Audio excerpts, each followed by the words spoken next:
इसमें हम शुरुआत में तो ऑलराउंड डेवलपमेंट की बात हमने की थी, उसका महत्व क्या है, ऑलराउंड डेवलपमेंट कैसे होता है। मेन मकसद हमारा जो अभी हम चर्चा में ला रहे हैं उसका ये है कि शालेय व्यवस्था में या स्कूल में मूल्यांकन का महत्व क्या है, मूल्यांकन क्यों करना है ना। तो इसके इसके लिए हमने 4 सवालों की निर्मिति की थी। व्हाट इज या वाई इवेल्युएशन, दूसरा what is to be evaluated, तीसरा व्हेन इवेल्युएशन, और चौथा हाउ टू इवेल्युएट।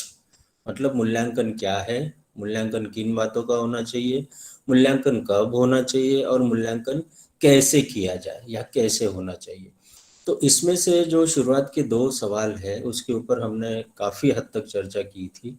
हमने ये जानने की कोशिश की कि ऑलराउंड डेवलपमेंट क्या है, तो उसके लिए स्कूल किस तरीके से करिकुलम तैयार करती है, स्कॉलिस्टिक सब्जेक्ट एरिया क्या होता है, को स्कॉलिस्टिक सब्जेक्ट एरिया क्या होता है, कौन सा हमारे इनमें से कौन सी बातें हमारे अंदर होती है मतलब एक विद्यार्थी की, और कौन सी बातें जो बाहर से उससे अंदर लेनी होती है। तो ऐसे में से जो बाहर से अंदर लेनी होती है वो बिना अंडरस्टैंडिंग के अगर वो लेगा तो उसको कितनी तकलीफ होगी, और जो उसके अंदर की बातें हैं उसको हम बाहर निकालने का मौका नहीं देंगे तो भी वो मोटिवेट फील नहीं करेगा, डिमोटिवेट फील करेगा। तो हमें क्यों इन दोनों सब्जेक्ट एरिया के ऊपर स्ट्रेस देना है। फिर स्कॉलिस्टिक सब्जेक्ट एरिया में क्या आता है, को स्कॉलिस्टिक सब्जेक्ट एरिया में क्या आता है, जो तनुजा ने काफी अच्छे से अभी एक्सप्लेन किया।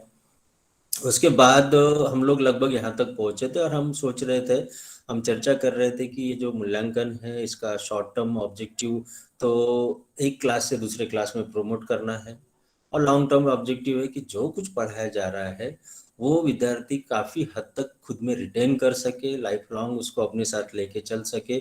तो ये हो रहा है या नहीं ये जानना भी इसका एक उद्देश्य है। फिर हम इस मुद्दे पे पहुंचे थे कि हमें मूल्यांकन कौन सी बातों का करना है, तो उसके लिए हमने ऑब्जेक्टिव्स की बात की, ऑब्जेक्टिव्स ऑफ नॉलेज एजुकेशन। तो उसमें जो मुद्दे थे वो था knowledge, understanding, application and skill.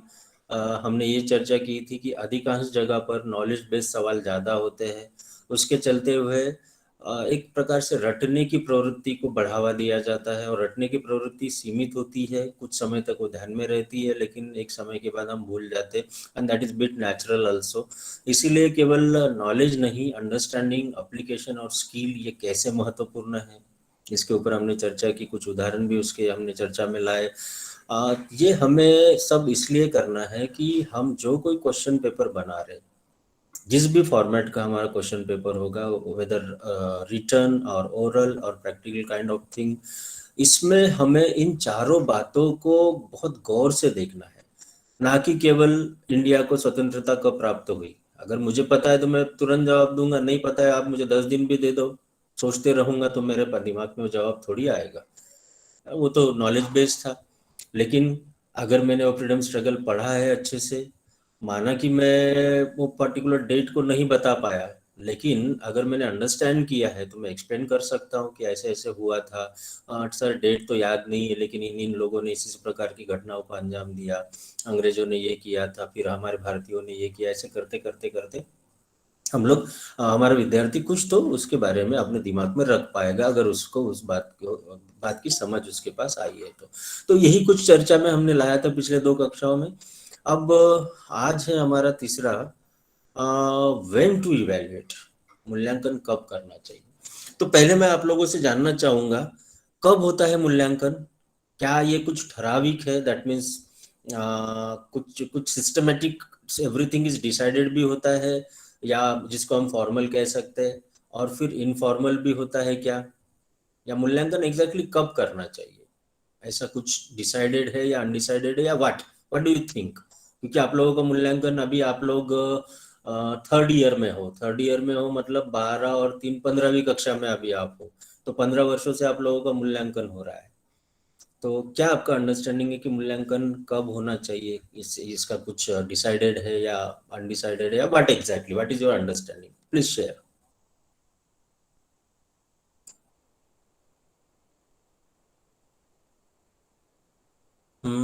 कोई बोलना चाहता है। अच्छा, इस बात का जवाब दीजिए कि वेदर इट्स डिसाइडेड और अनडिसाइडेड और बोथ।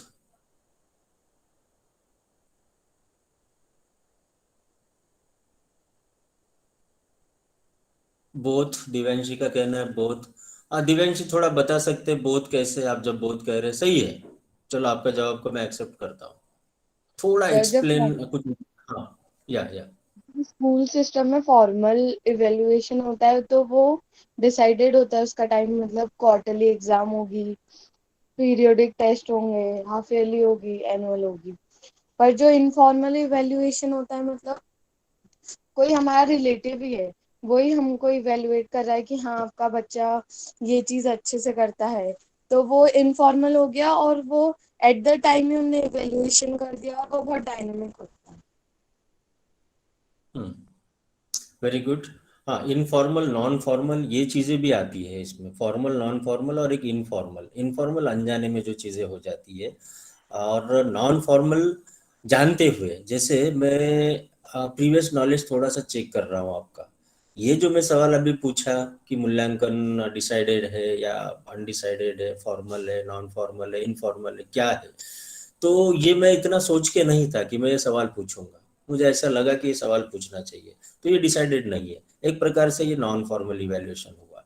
जब मुझे लगता है कि विद्यार्थियों की अंडरस्टैंडिंग क्या हुई होगी मेरे बात को लेके, तो मैं एक सवाल पूछना चाहता हूँ या दो सवाल पूछना चाहता हूँ या कुछ सवाल पूछूंगा। तो ये जरूरी नहीं है कि मैं पहले ही सोच के रखा है कि यहाँ पर ही मैं सवाल पूछूंगा।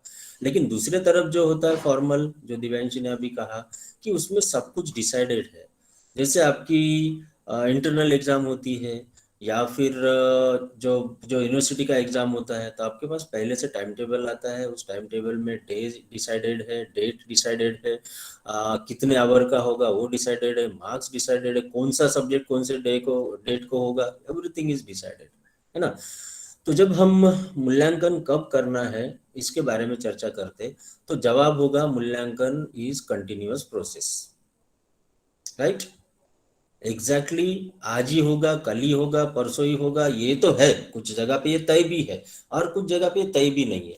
इसका मतलब ये प्रोसेस जो है, ये ये एक दिन की प्रोसेस नहीं है, ये क्या कहेंगे, कंटिन्यूअस प्रोसेस है। And that's why the concept of CC is there, continuous and comprehensive evaluation. Okay, now इसमें कंटिन्यूअस के बारे में तो थोड़ा बहुत आपके ध्यान में आ गया होगा कि जब चाहिए तब टीचर इवैल्यूएशन कर सकता है, असेसमेंट कर सकता है, विद्यार्थी को कुछ सवाल पूछ सकता है, और एक जो जो एक डिसाइडेड पैटर्न है उस हिसाब से भी वो मूल्यांकन करेगा या सिस्टम मूल्यांकन करेगी। ठीक है, तो ये तो कंटिन्यूअस का अर्थ हुआ। अब इसमें कॉम्प्रिहेंसिव का क्या अर्थ होगा, क्या लगता है आपको? कॉम्प्रिहेंसिव, जिसको हिंदी में व्यापक कहते हैं, समावेशी कहते हैं, व्यापक से क्या अर्थ होगा यहाँ पे, या कॉम्प्रिहेंसिव से क्या अर्थ होगा? सोच के सर देखिए। हाँ, या सर अंजलि। का कॉम्प्रिहेंसिव मतलब एक ब्रॉड इवैल्यूएशन, मतलब हम स्टूडेंट को केवल उनके मार्क्स से नहीं जज कर रहे हैं।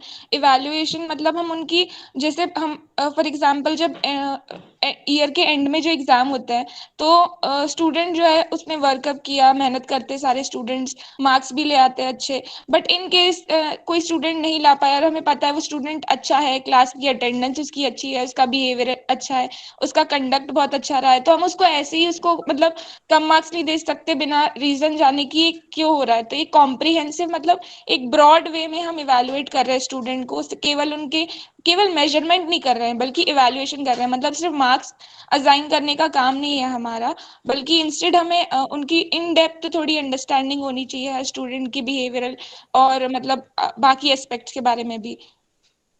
ओके, थैंक यू, आपने सही कहा। आपके बातों में वो जवाब आया है, लेकिन थोड़ा कॉन्क्रीट और चाहता हूँ।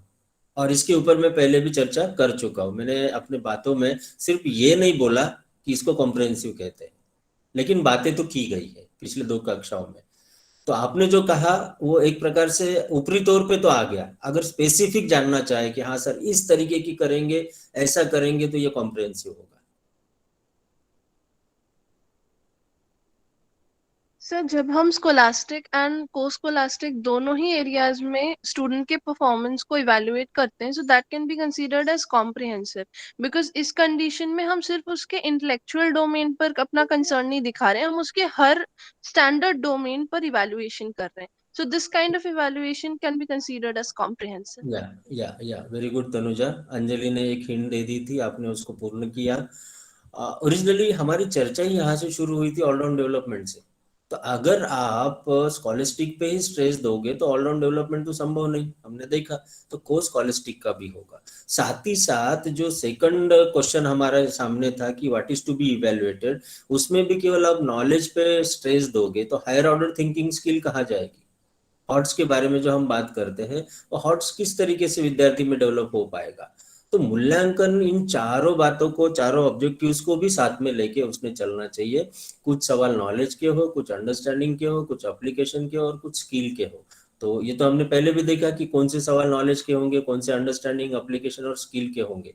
तो कॉम्प्रिहेंसिव से तात्पर्य यहाँ पर ये स्कॉलिस्टिक एज वेल एज को स्कॉलिस्टिक, और स्कॉलिस्टिक के अंतर्गत जब हम फर्दर जाते हैं तो फिर ये जो ऑब्जेक्टिव्स हमने चर्चा में लाए, इन ऑब्जेक्टिव्स के ऊपर भी पूर्णतः ध्यान होना चाहिए। तो इन्हीं बातों को ध्यान में रखते हुए आप देखते हैं कि जो सीसी लाया गया, सीसी में क्या पैटर्न था, कोई बताएगा? कुछ नाम बदल गए। पहले यूनिट टेस्ट कहा करते थे हम, हाफ ईयरली कहते थे, फिर फाइनल एग्जाम कहते थे। इसमें कुछ नाम बदल गए थे। तो फॉर्मेटिव असेसमेंट और समेटिव असेसमेंट हो गया है। Exactly, thank you. सृष्टि ने जवाब दिया अभी। Yes sir. या thank you Srishti. Formative and summative, okay. कौन इसको थोड़ा सा और एक्सप्लेन करना चाहेगा? Exactly what is formative? Actually we need to understand this concept in detail. और ये अगर हमारे ध्यान में आ गया तो ये बहुत आसान सी चीज लगती है। फॉर्मेटिव क्या होगा, समेटिव क्या होगा? अगर अगर इनको ही मैं आप लोगों से ये कहो कि इनके शब्दों को थोड़ा तोड़ के देखो, फॉर्मेटिव, समेटिव, इससे कुछ हिंट मिलती है क्या? Sir as the word formative suggest कि वो एक अंडरस्टैंडिंग फॉर्म करता है, मतलब वो पीरियोडिकली स्टूडेंट को ये बताता है कि उसको कहाँ पर ज्यादा मेहनत की जरूरत है। नॉट ओनली स्टूडेंट्स, उनके गार्जियंस को भी इस बात की अंडरस्टैंडिंग फॉर्म होती है कि उन्हें किस चीज पर ज्यादा ध्यान देना चाहिए। And as the name summative suggest, summative मतलब किसी चीज को समराइज करना। तो थ्रू आउट द ईयर बच्चे ने जो कुछ भी सीखा, हम उसको समराइज करने के लिए समेटिव असेसमेंट करते हैं। और समेटिव असेसमेंट का जो फंडामेंटल गोल होता है वो generally to promote them to the next class, जबकि फॉर्मेटिव का ज्यादा रोल इवैल्यूएशन में ना होकर उनको एक्चुअली इनलाइटन करना होता है कि उन्हें समेटिव असेसमेंट के लिए और कितना वर्कअप करना चाहिए। Okay, good answer, good answer. चलो मैं एक और सवाल आप लोगों को पूछता हूँ। ये केमिस्ट्री में फॉर्म शब्द आप सुनते हैं? फॉर्म, केमिस्ट्री में फॉर्म क्या है अपने आप में?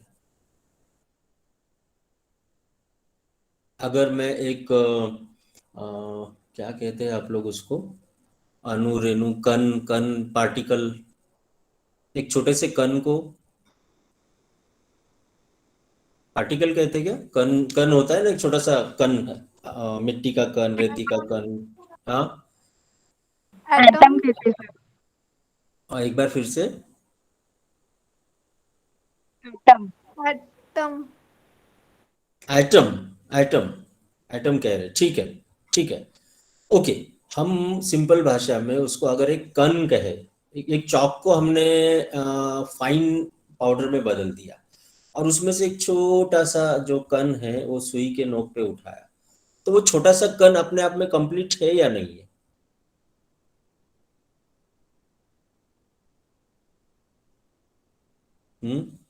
वो जो छोटा सा कण है वो अपने आप में कंप्लीट है या नहीं है, या जब चॉक बनेगा तो ही कंप्लीट होगा? सर स्ट्रक्चरली वो कंप्लीट है पर फंक्शनली इनकम्प्लीट है। या एग्जैक्टली, स्ट्रक्चरली तो कंप्लीट है ना? तो कहीं ना कहीं ये जो हमारा फॉर्मेटिव इवैल्यूएशन है वो इसके जैसा है, मतलब छोटे छोटे हिस्सों में। जैसे तनुजा ने कहा कि क्लासरूम का टेस्ट भी इसमें आ सकता है, और इसका जो पर्पज है वो विद्यार्थी का बस अंडरस्टैंडिंग तक का है, उसको प्रमोट करने के हिसाब से नहीं है। ऑब्वियस, ऑब्वियस, हम तो ये जानना चाहते हैं, हर पल ये जानना चाहते हैं कि जो कुछ क्रियाकलाप स्कूल में हो रहे हैं उससे विद्यार्थी को फायदा हो रहा है क्या नहीं, तो उसके लिए हमको असेसमेंट तो करना है, ठीक। तो जब हम क्लास टेस्ट लेते हैं या फिर एक यूनिट की टेस्ट लेते हैं या आधे यूनिट की टेस्ट लेते हैं, तो ये कहीं ना कहीं अपने आप में फॉर्मेटिव है, एक छोटा टुकड़ा। और इन्हीं फॉर्म को समेशन करते जाएंगे, जोड़ते जाएंगे, फिर क्या होगा, समेटिव के तरफ जाएंगे। तो वही छोटे छोटे कण जो हमारे चौक के थे वो एक साथ जब आएंगे तब जाके वो चौक में आ जाएगा, है ना। पहले कुछ अलग मटेरियल है, वो शायद लाइम है, चूना है, या कुछ और है, लेकिन एक नया पदार्थ बन के आ जाता है जिसको हम कह रहे हैं चौक। तो समेटिव जो हाफ ईयरली एग्जाम है, जिसमें कम से कम 5 6 या 8 यूनिट या चैप्टर आएंगे, तो वो कहीं ना कहीं समेटिव, तो ये छोटे छोटे टुकड़ों को एक साथ सम करके समेटिव। हाँ, प्रकार दोनों का डिफरेंट होगा।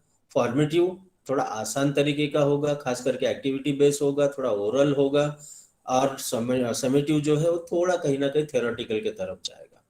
तो ये भी हमको यहाँ समझना जरूरी है। अब इन्हीं को दूसरे भाषाओं में अगर हम कहें, दूसरे शब्दों में अगर हम कहें, तो ये समेटिव और फॉर्मेटिव नया है क्या? क्या ये कहीं ना कहीं हमारे फॉर्मल और नॉन फॉर्मल इवेल्युएशन जैसा नहीं है ना? तो शब्द थोड़े से बदल गए, प्रकार थोड़ा सा बदल गया, लेकिन लगभग ये चीज पहले भी होते आ रही है। ओके। हाँ, इसमें सिर्फ ये स्ट्रेस ज्यादा दिया गया, पहले इतनी एग्जाम नहीं होती थी, अब एग्जाम कंटिन्यूस करने के ऊपर कहा। पहले क्या होता था कि सीधा हाफ ईयरली या फाइनल एग्जाम को ही सब कुछ मानते थे, लेकिन यहाँ पर ये कहा गया कि नहीं, हर एग्जाम का अपना एक महत्व है, और सारे मार्क्स के आधार पर फाइनल रिजल्ट जनरेट होगा। आप लोगों ने भी देखा होगा, जब से सीसी लागू हुआ तब से यही प्रकार आया था कि हाफ ईयरली या फाइनल ईयर के एग्जाम के महत्व को खत्म करते हुए हर एग्जाम, हर टेस्ट जो होगी वो सबका समान महत्व आ गया। फॉर्मेटिव को शायद 40% वेटेज, ये कहते वेटेज है, और 60% जो है वो समेटिव को है, जिसमें से 4 फॉर्मेटिव होगी और 2 समेटिव होगी। सही है क्या? ऐसा ही है? Yes sir. है ना। तो वो जो 40% वेटेज है 4 को, इसका मतलब 10% एक फॉर्मेटिव को, 10% दूसरे को, तीसरे को, चौथे को, ऐसे 40%। अब 60% जो है वो समेटिव को, उसमें से 30% जो होगा एक समेटिव को, और 30% होगा दूसरी को। तो आप देख रहे हो कि टोटल मिलके 100% हो रहा है। इसका मतलब ना आपका केवल आपका फॉर्मेटिव, केवल आपका समेटिव इंपॉर्टेंट नहीं रहा, यहाँ फॉर्मेटिव भी इंपॉर्टेंट है। तो इस तरीके से आपको सीसीई के कंसेप्ट को समझना है। इसका डीपर अंडरस्टैंडिंग चाहिए तो आप सीबीएसई की वेबसाइट पे जाएंगे, वहां पर ऑलमोस्ट 147-48 पेज का एक पीपीटी दिया हुआ है। आप उसको डाउनलोड कर सकते, फर्दर पढ़ सकते हैं डिटेल अंडरस्टैंडिंग के लिए, ताकि आपको पता चले कि सीसीई एग्जैक्टली क्या है, या फिर आप कहीं पढ़ चुके होंगे तो अच्छी बात है। तो यहाँ से आपको ये समझ में आ गया होगा कि तीसरे सवाल के जवाब का भी हमने डिस्कशन कर लिया है कि मूल्यांकन कब करना है। तो मूल्यांकन सतत है, मूल्यांकन कंटिन्यूअस है। इसका कोई ऐसा नहीं कि आज करना, कल करना, परसों करना, 1 महीने बाद करना, या साल के अंत में करना। तो इट इज कंटिन्यूअस, और that's why it's formal as well as non formal, that's why it's formative as well as summative also. हमको सारे प्रकार का मूल्यांकन करना है। एक छोटा सा और सवाल पूछ के फिर अगले सवाल पे आ जाएंगे। ये बच्चों के लिए, छोटे बच्चों के लिए, खास करके सेकंड, थर्ड या फोर्थ तक कह लीजिए, फोर्थ तक कह लीजिए, आपको कौन सा पैटर्न सही लगता है, रिटन या ओरल या एक्टिविटी बेस? 3, अगर इसको आप एक हायरार्की में रखना चाहे कि मैंने कहा रिटन एग्जाम, ओरल एग्जाम, और या फिर एक्टिविटी बेस्ड टाइप, तो इन तीनों में आप टॉप पे किसको रखोगे? Activity based. Very good. Then oral. और फाइनली रिटर्न। कोई लॉजिक इसके पीछे जब आप ऐसा जवाब दे रहे हैं?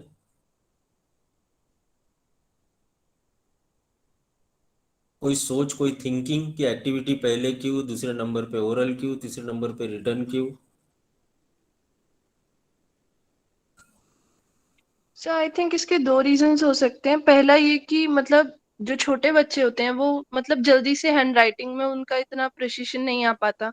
ठीक है, दूसरी बात उन्हें चीजें उस तरह से याद नहीं रहती, बट हाँ क्योंकि उन्होंने वो क्लासरूम में देखी हैं, तो जब उन्हें दोबारा से वो चीज पूछी जाएंगी तो वो जरूर उसे एक्टिविटी में रिफ्लेक्ट कर देंगे।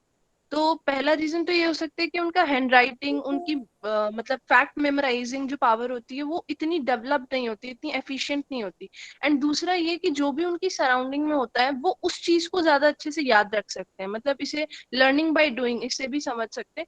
तो मे बी इसलिए एक्टिविटी बेस्ड सबसे ऊपर है। एंड इसी हैंड राइटिंग प्रिसिशन की वजह से सेकंड नंबर पे ओरल आता है and then third hand writing. Very good Tanuja. कोई और ऐड करना चाहता है तनुजा के बाद में? सर हम ऐसे भी कह सकते कि एक्टिविटी बेस्ड लर्निंग की वजह से बच्चों में कॉन्फिडेंस आ जाए, और ओरल बेस्ड लर्निंग में भी वो मतलब अपने सराउंडिंग में, सोशल लाइफ में ज़्यादा प्रोग्रेस करें। और जब बच्चे कॉन्फिडेंट होते हैं तो वो इजीली प्रोग्रेस करते हैं, इनकरेज होते हैं लर्निंग में। सो लास्ट में जो राइटिंग है उसमें वो इजीली प्रोग्रेस करेंगे, इसलिए सबसे पहले एक्टिविटी, देन ओरल और बाद में राइटिंग। वेरी गुड तेजस्विनी, आपने भी बहुत अच्छा सप्लीमेंट किया। दोनों की बात बिल्कुल सही है। मैं इसको समराइज करता हूँ। देखिए, आप लोगों ने, आप खुद भी शायद वैसे हो, क्योंकि मैं मराठी मीडियम में था तो हम लोगों ने नर्सरी और केजी वगैरह नहीं किया, हम सीधा फर्स्ट स्टैंडर्ड में गए।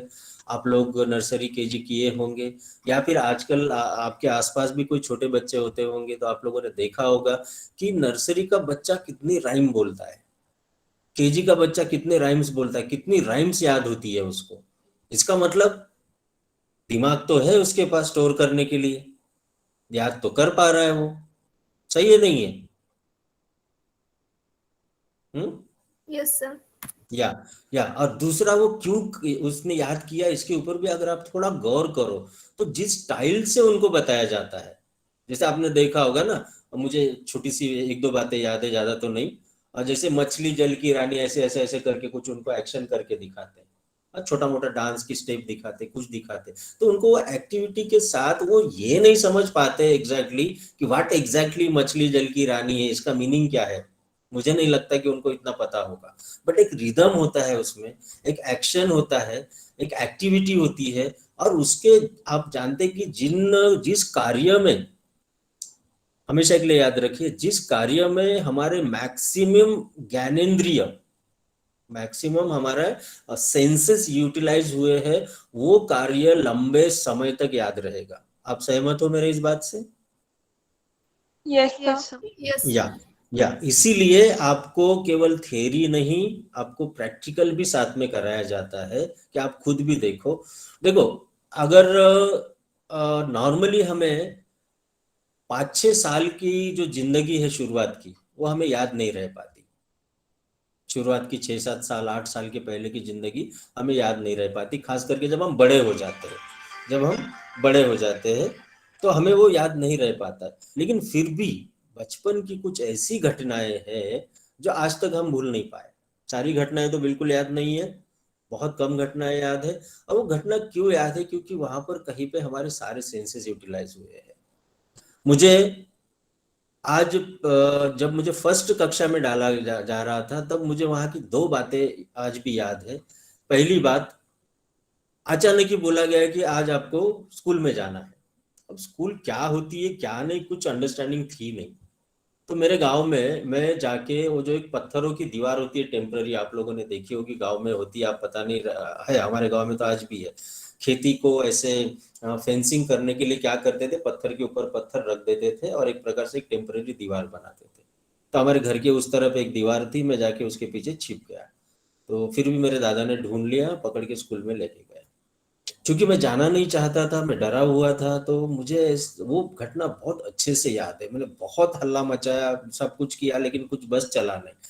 फिर जब स्कूल में जाके बैठा तो मुझे आज भी याद है कि टीचर ने एक दीवार के ऊपर कुछ टंगा हुआ था, और उसको ऐसे धीरे से खोला तो नीचे आने लगा, काले रंग का, मतलब रोलर बोर्ड था वो था। फिर उसने चौक निकाला और कुछ लिखना शुरू किया। बस मुझे इतना याद है पहली कक्षा का। उसके बाद का क्या हुआ क्या नहीं, वो इतिहास है। तो यही बात याद रह गई। और पूरे पहली कक्षा में मुझे क्या पढ़ाया गया वो मुझे याद नहीं है। ऑब्वियस आई पढ़ाई होगी, 1 2 3 पढ़ाया होगा, कुछ पढ़ाया होगा, लेकिन वो बाकी की बातें याद नहीं है। तो ऐसी कुछ घटनाएं। अच्छा, दूसरी एक घटना, जब सेकंड स्टैंडर्ड में मैं चला गया, हमारे पापा का जो ट्रांसफर है देव रोड हुआ था, तो मेरे चाचा के साथ मैं जाने लगा। पापा मम्मी बाकी सब लोग उधर ऑलरेडी पहुंच गए थे। मैं एग्जाम दिया पहले की और मेरे चाचा के साथ जाने लगा, तो मलकापुर स्टेशन पर मैंने देखा कि पता नहीं क्या एक के बाद एक के बाद एक के बाद यार जा रहे डब्बे, खूब डब्बे। मैं डर गया उनको देखे, वो थी मालगाड़ी। वो मुझे पहली बार याद है कि मैंने सेकंड स्टैंडर्ड में जब गया तब वो मेरे सामने से मालगाड़ी वहां से गुजरी, और मैं डर रहा हूँ ये कब खत्म होगी, इतना सारा एक के बाद एक डब्बे जा रहे आवाज करते हुए। तो अब इतने उदाहरण मैंने इसलिए दिए, ऐसे ढेरों उदाहरण आप लोगों की जिंदगी में भी है।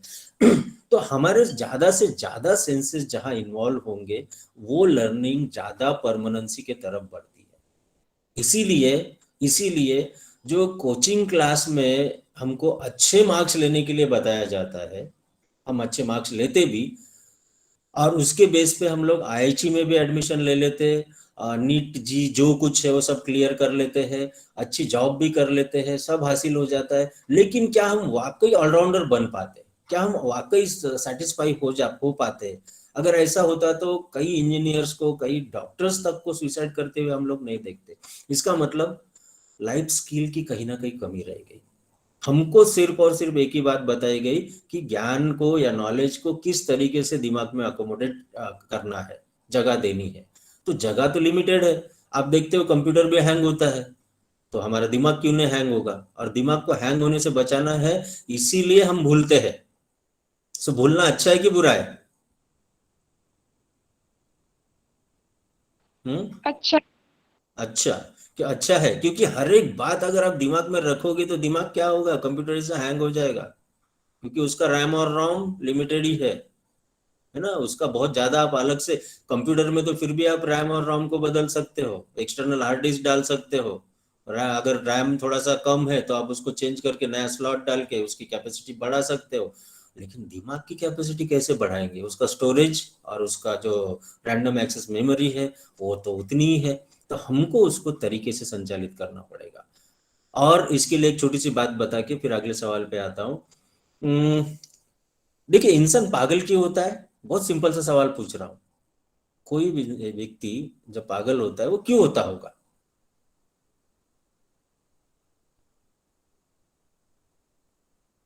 कोई जवाब है किसी के पास? सोच के देखिए, कोई व्यक्ति पागल क्यों होता है, जिसे हम कहते हैं ना कि अरे ये तो पागल हो गया है, ये अपनी दुनिया में रहता है, इसको बाकी कुछ पता नहीं है।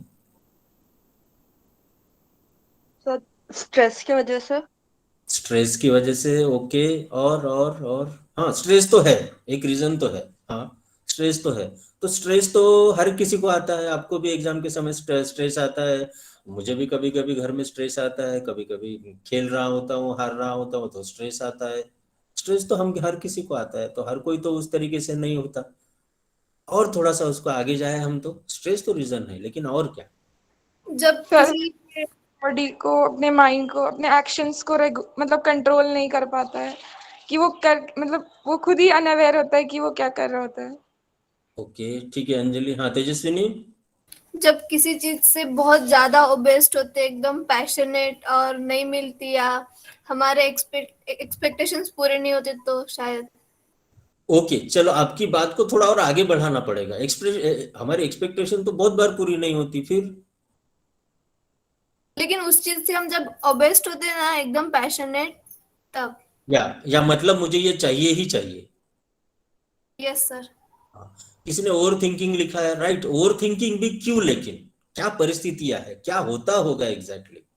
Over thinking is also sir जब लाइक ठीक से कम्युनिकेट नहीं कर पाते। कम्युनिकेट, अपने अंदर की भावनाओं को व्यक्त नहीं कर पाते, ये। यस सर, मतलब दिमाग में जो भी चल रहा होता है वो ठीक से किसी को बता नहीं पाते, अंदर ही रह जाता है सब कुछ। एग्जैक्टली ठीक है। और आप सब लोग आ रहे हो पास में? सेटिस्फैक्शन नहीं है, खुशी सेटिस्फैक्शन नहीं है। नहीं है। हाँ, और चलो मैं थोड़ी हिंट दे के दो चार शब्द बोल के रुकता हूं। कोई ऐसी घटना, डैश डैश डैश। ट्रॉमा, ठीक है देवांशी। ट्रॉमा ठीक है, बिल्कुल। डर, एकदम घबरा जाते। कोई ऐसी घटना जो हमारे साथ घटित होती है, और आगे क्या? और उसका इम्पैक्ट हमारे माइंड पे रह जाता है, मतलब वो निकल नहीं पाता, निकल नहीं पाता, और उस घटना के बारे में हम बार बार सोचते रहते हैं। सोचते रहते, इतना सोचते, इतना सोचते, इतना सोचते कि बाकी की दुनिया से हमारा एक प्रकार से डिवोर्स हो जाता है।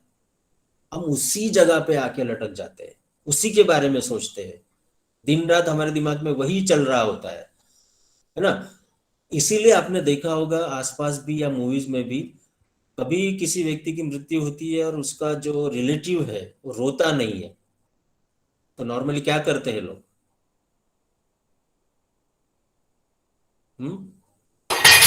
उसे रुलाने की कोशिश करते, उसको रुलाने की कोशिश करते, वो रोता नहीं है, चुपचाप ऐसे बैठा हुआ है एक जगह पे, तो उसको रुलाने की कोशिश करते। रुलाने की कोशिश इसलिए करते हैं कि वो अपने भावनाओं को बाहर निकाले, उस विश्व से वो बाहर आ जाए, अदरवाइज उसका परिणाम कुछ समय के बाद वही होगा। तो एक ऐसी घटना जिसे हम भूल नहीं पाते, और हम हमारा पूरा थिंकिंग, ओवर थिंकिंग, जो भी आप लोगों ने अभी कहा, ट्रॉमा, ये सारी बातें हमारी उसी के इर्द गिर्द घूमती है। ये जो ब्लू वेल नाम का गेम आपने सुना ना, इसमें यही चीज होती है। जो मैंने तो उसको कभी खेला नहीं, लेकिन जो पढ़ा उस बारे में, तो यही पता चला कि जो उस गेम को खेलता है उसकी पूरी दुनिया वो भूल जाता है, सिर्फ उसकी दुनिया वही रह जाती है, और उसको अंत में लगता है कि this is my real life.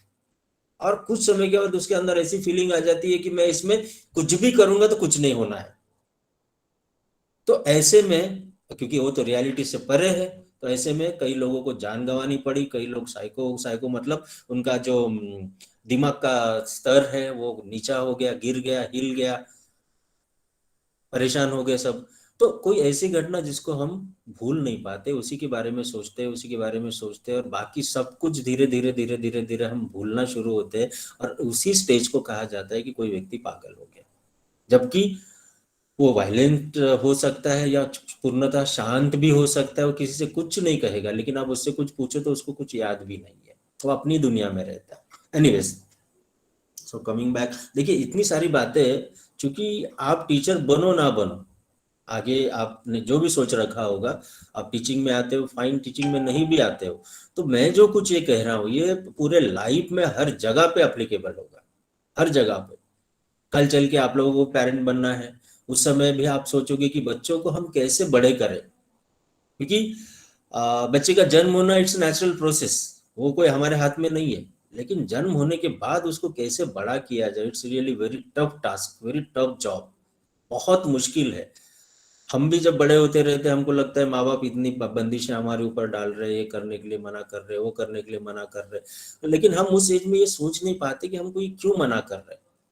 काफी हद तक वो सही होता है, कुछ कुछ जगह बहुत ज्यादा अतिरेकीपना भी होता है जो सही नहीं है।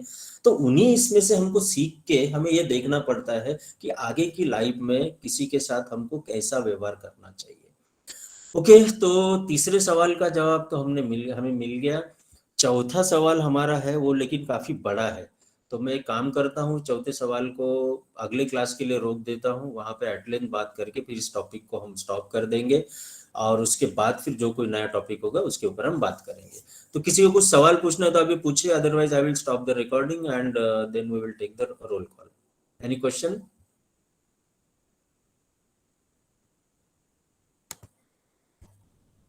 तो shall I stop the recording? Yes, sir. Okay, Yes, sir. thank you.